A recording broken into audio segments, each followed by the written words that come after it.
Good morning, everybody, and welcome to the presentation by the Broadband Fund, who support the efforts of the Broadband Deployment Board to connect Coloradans to broadband access across the state.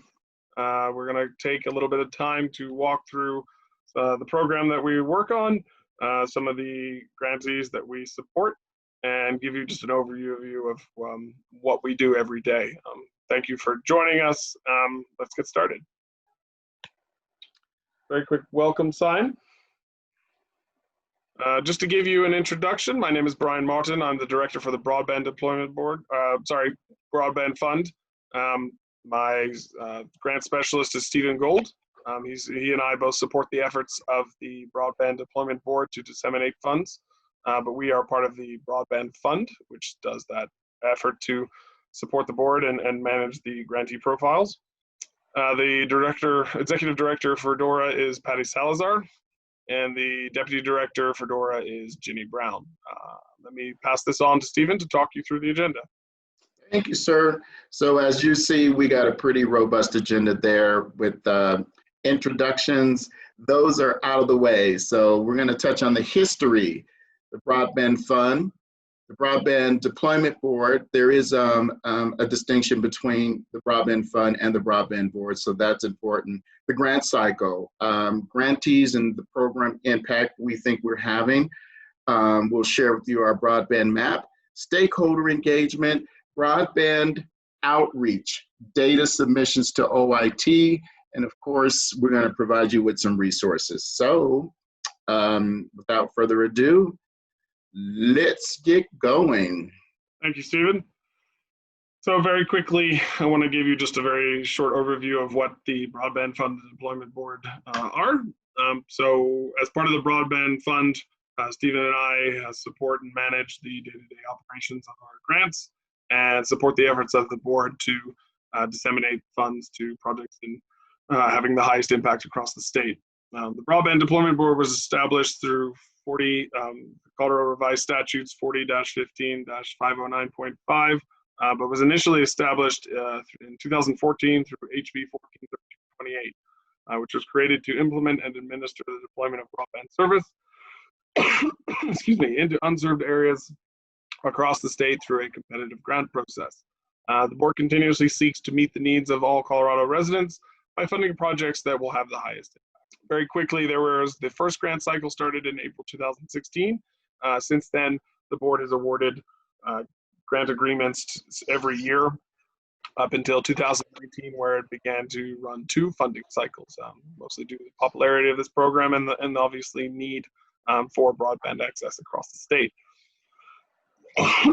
It is a 16-member board, which includes representatives from the telecoms industry, state and local government, unserved areas of the state, and members of the public.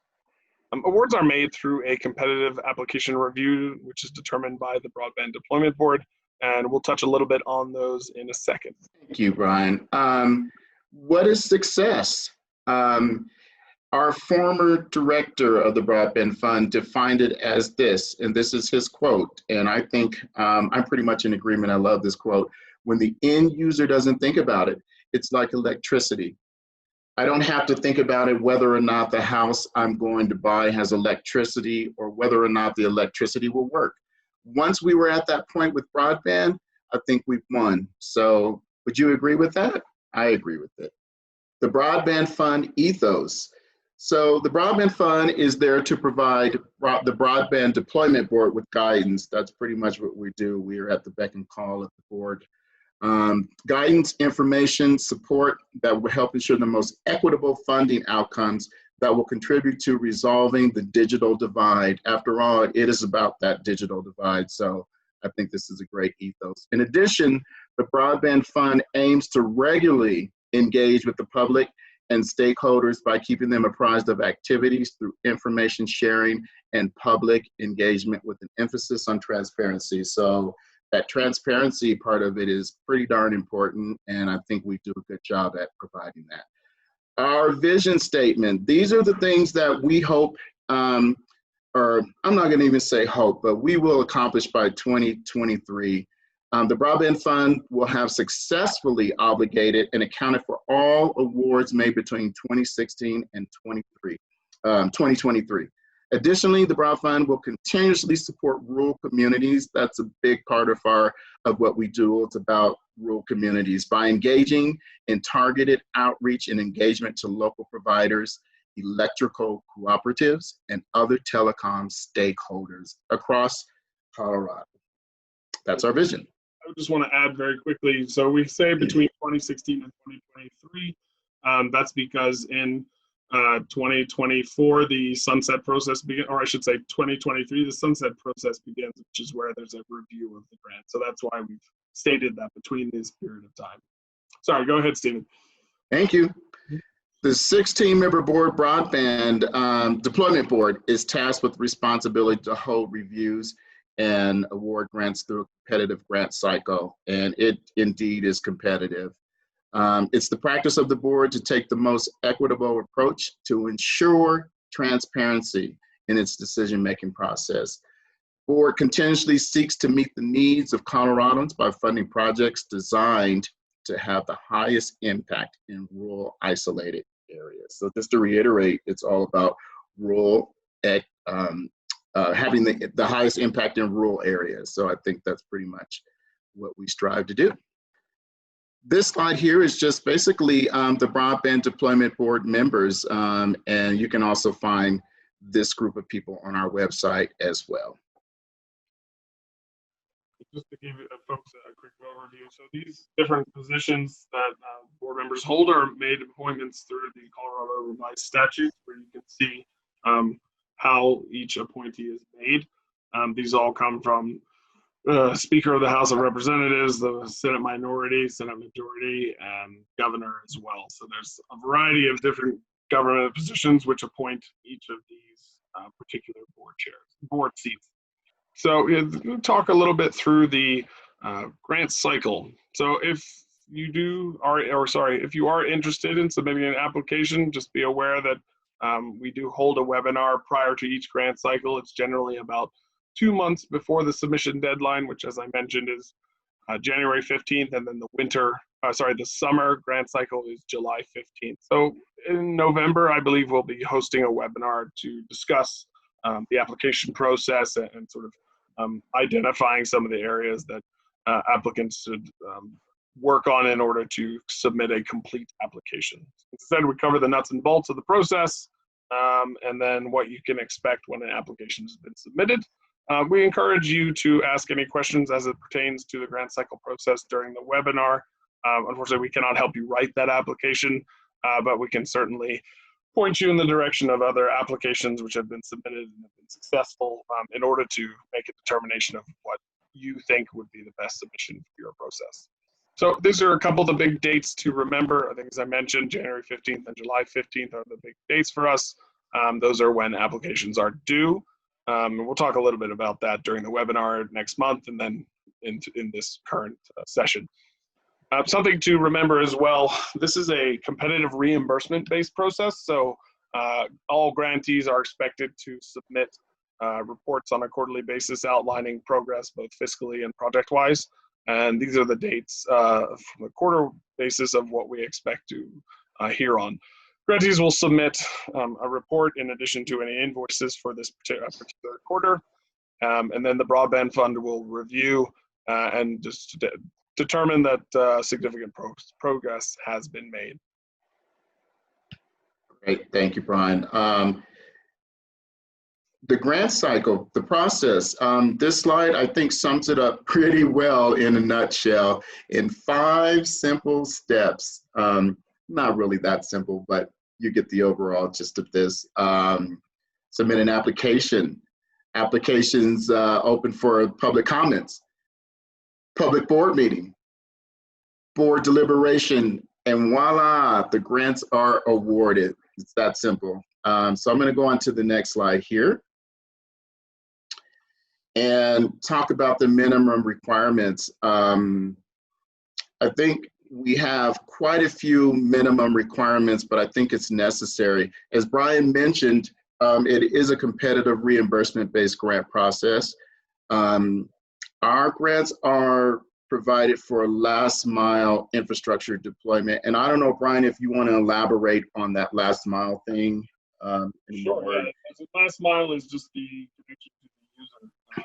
A lot of our projects will have connections to middle mile already in place, be that through some of the loops that are in place across Colorado, but our focus is exclusively on connecting from the provider's data center or headquarters to the users in the home.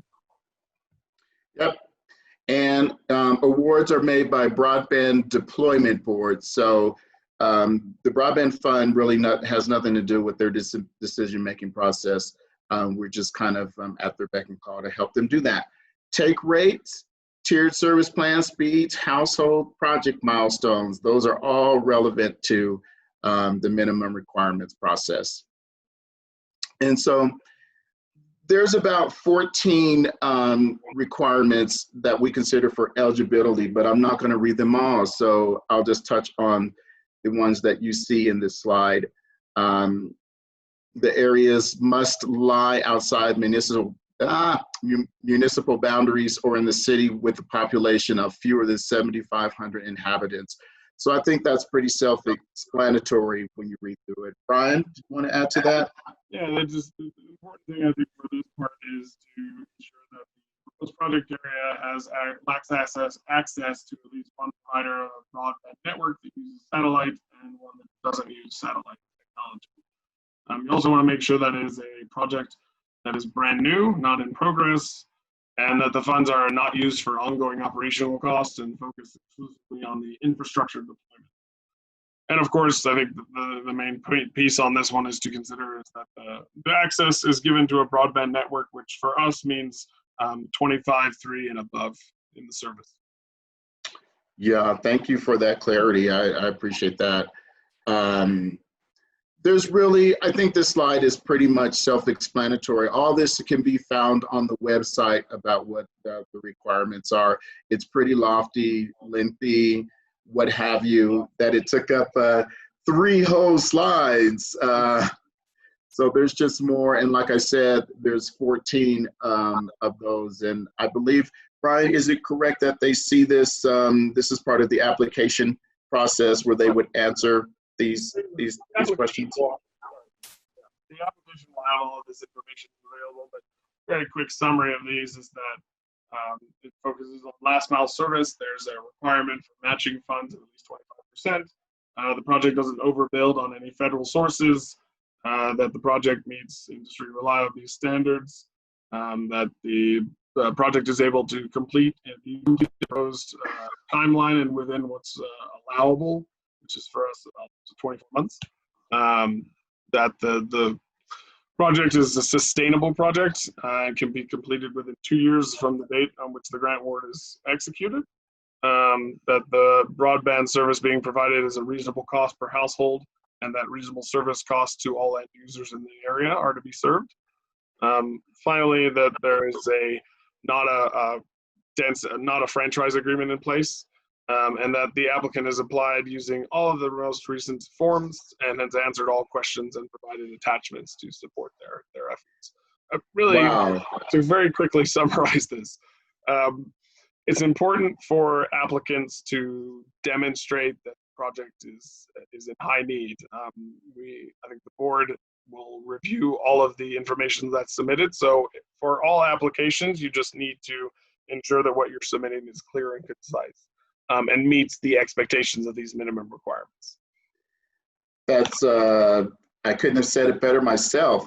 And that was a mouthful, but it's a great segue into the next slide of the grant award criteria. And since you did so well summing up the requirements, I'm going to let you talk about the award criteria. So go for it. So, after applicants have been determined to have met minimum requirements by the Broadband Deployment Board, the board looks at the grant award criteria as well, which is also included in your application. These are some of the areas you'll need to speak to. Certainly, most applicants do submit the regional broadband plan, which ideally their application is consistent with. You need to talk about how your project will enhance economic development, telehealth, education, libraries, and/or public safety. Certainly looking at the community anchor institutions, which are in the proposed project area. That's very helpful. You'll need to demonstrate your service speeds are in excess of the minimum, which again, as I mentioned, is 25.3. Talk about your matching funds. That is a requirement of at least 25% of the total project cost.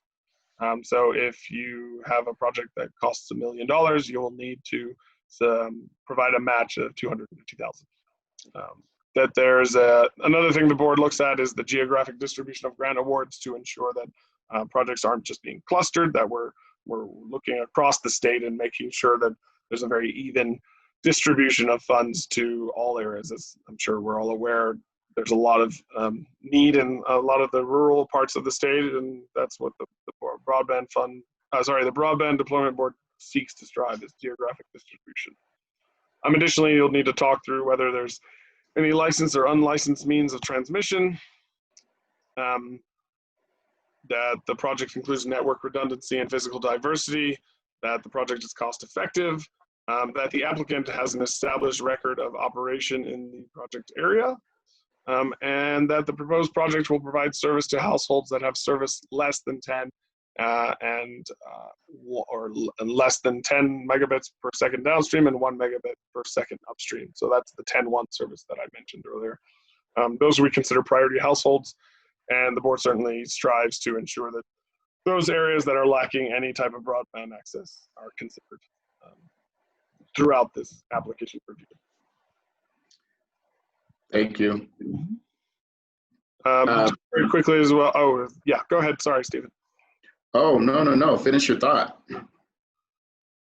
I talked a little bit about the evidence of the number of priority and served households, so I just want to reiterate that as well. So, but then carry on.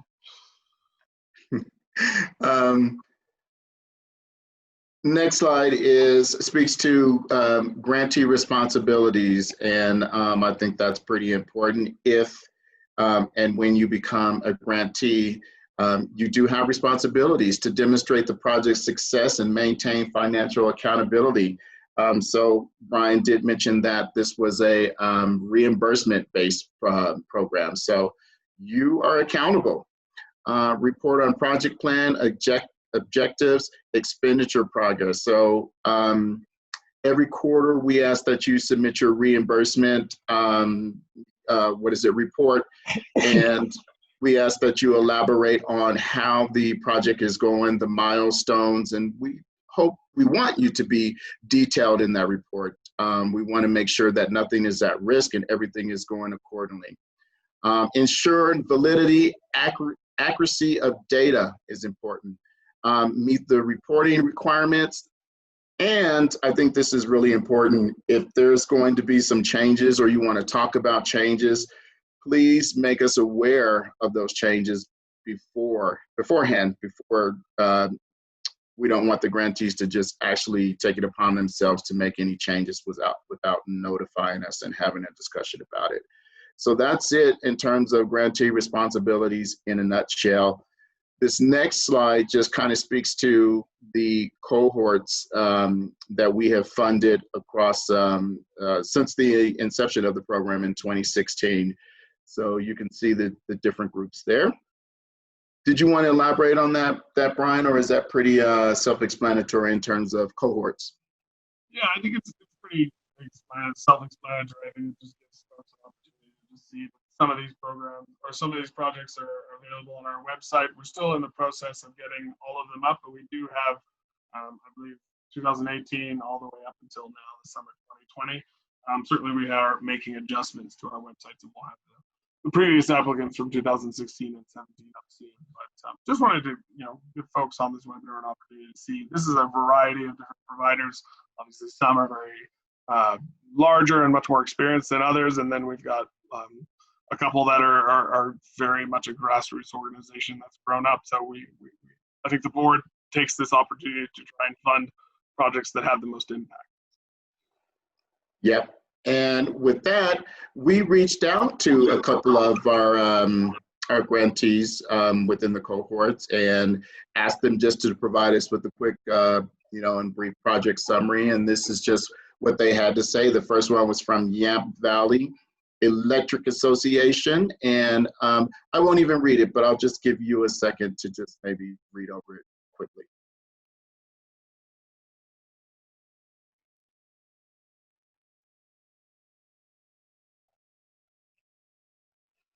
The next grantee that we reached out to was Clear Creek Broadband, and they sent their summary just kind of in bullet points and just touched on some of these things that they have going on. So I'll let you look that over real quick.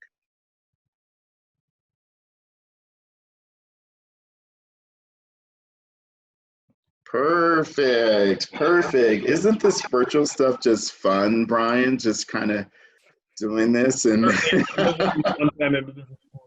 Thanks, everyone.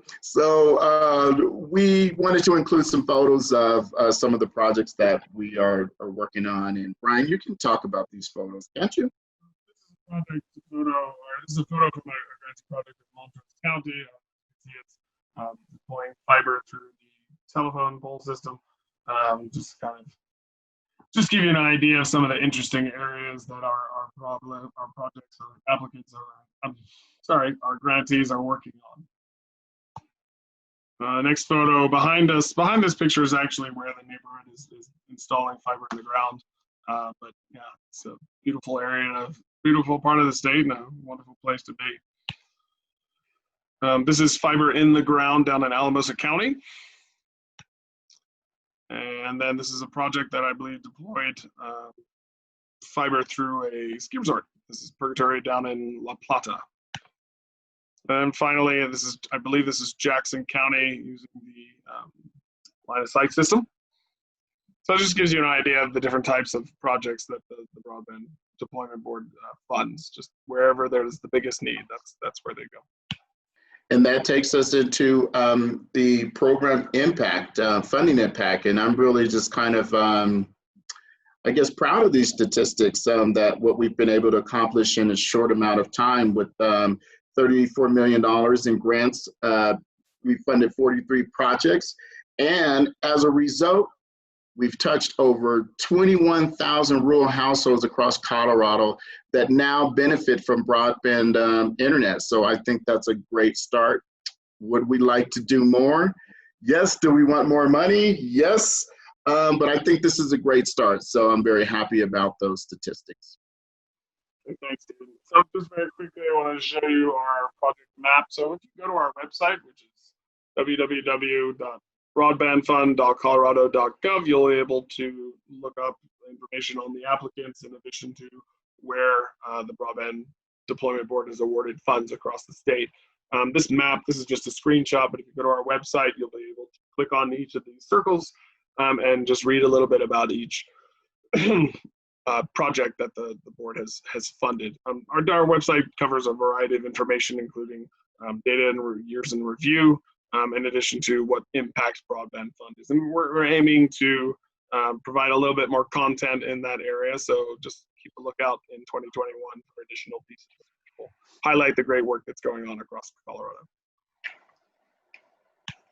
So that leads us into stakeholder engagement, and it was mentioned at the beginning of this presentation through our vision statement that we plan on doing more outreach. And so I think that's pretty important to increase stakeholder engagement and customer service expertise by cultivating community relationships, specifically to highlight regions lacking in broadband infrastructure and access, and where projects have been completed in particular in isolated areas. So this is all feeds into our stakeholder engagement. We are going to have a particular focus on building relationships. We recognize how key having good relationships and building those relationships is very important. So this is just kind of touching on some of the things we want to do with storytelling, photo summaries, interviews, webinars. We want to distribute a newsletter and do all sorts of things with building relationships. So that's just it in a nutshell, how important that's going to be for us going forward. This is big. So we want to be able to identify regional needs. So we plan on conducting 6 meetings with regional representatives to discuss immediate and rural isolated area broadband needs. So that's pretty important. The information we collect is going to be shared with the board. Highlights related to the geographical location, status, infrastructure, and current list of providers. So, like I said, outreach is a big deal for us going forward. Expansion of access. Brian, I'll let you, can you speak on this slide here? I think you can give a little better insight on this one. Yeah, we're doing our best to work with other state agencies, including the Department of Local Affairs, Office of Information Technology, and the Office of Economic Development, to identify key areas around Colorado which lack broadband coverage or we consider to be a priority. So it sort of ties into the previous slide about providing reports. So if you're not familiar with it, the Department of Local Affairs, Colorado Department of Local Affairs identifies areas that are in need of middle mile infrastructure. So we're aiming to do something similar in terms of highlighting different regions across Colorado where there is no last mile infrastructure available. And then potentially that will help incentivize providers to look into those areas and sort of build up a discussion between municipal authorities, broadband providers, and the state about how to make sure these areas get connected. So we are aiming to deliver a report on these priorities by June of next year and are currently working on starting conversations with folks across the state to find out where the biggest needs are. Well, since you're on a roll there, why don't you talk about the resources? Well, quickly, we have a few resources that may be of help to you. We'll need to make sure the Broadband Fund website is up to date. You can check out applications that were submitted for review at this website. Again, another link to our Google Drive about the policies of the board, which will help you understand a little bit about the award process, if there are other opportunities to appeal a board decision, and just what the board determines to be conflicts of interest for them. They take that very seriously and obviously want to make sure that it's a very fair and transparent process. If you would like to take a look at the Colorado's OIT broadband map, so this is developed by the Office of Information Technology and the Colorado Broadband Office. This gives you an overview of the connectivity across the state of Colorado and provides information on providers and their service plans in the area. If you are interested in applying to the Broadband Board for funding, the application can be found at this Google Drive address. Well, on that note, you might as well take us on out, Brian, with the OIT information there. Yeah, I'm happy to do so. Very quickly, the broadband mapping team with the OIT, I'll just say that, collects the broadband deployment order on an annual basis. Statewide data set is displayed on the map and is available as a GIS data set. All this data is anonymized, so that specific provider footprints are not published. If you are a recipient of a grant from the Broadband Fund, you're required to report on your data, but I think we try and encourage all providers and to submit their data to ensure that the map is as accurate as possible. Very quickly, a little bit of a when, how, and what. So data is collected biannually. The process is conducted over email with additional correspondence on the phone. There's a point of contact that gets identified, and then the data is transferred by email or other data transfer options to ensure that larger data sets or other concerns can be accommodated. The point data is for wireline and wireless broadband availability. Just the data shows where your network can serve, similar to traditional deployment data. They also show where your network currently serves, which we consider to be called subscriber data. We do not request any personally identifiable information. Again, all this information that's provided is anonymous, so understand that. So if you have any questions on that, please feel free to reach out to me and I can connect you with folks who can explain this a little bit more. Otherwise, any questions, here is our couple emails you can reach out to. Obviously mine and Steven's are available at the bottom. We have a general broadband email which we use to collect applications or appeals or any general information that comes from members of the public or stakeholders. So feel free to reach out to us. We're always happy to take on any questions and support all of you in whatever efforts you're aiming to get. So that being said, thank you so much. And again, we're here to take any questions. Thanks so much for your time, Stephen. I think you summed it up pretty good. I just want to thank everybody for attending and listening to our presentation. And that's it. God bless and take care. Thank you.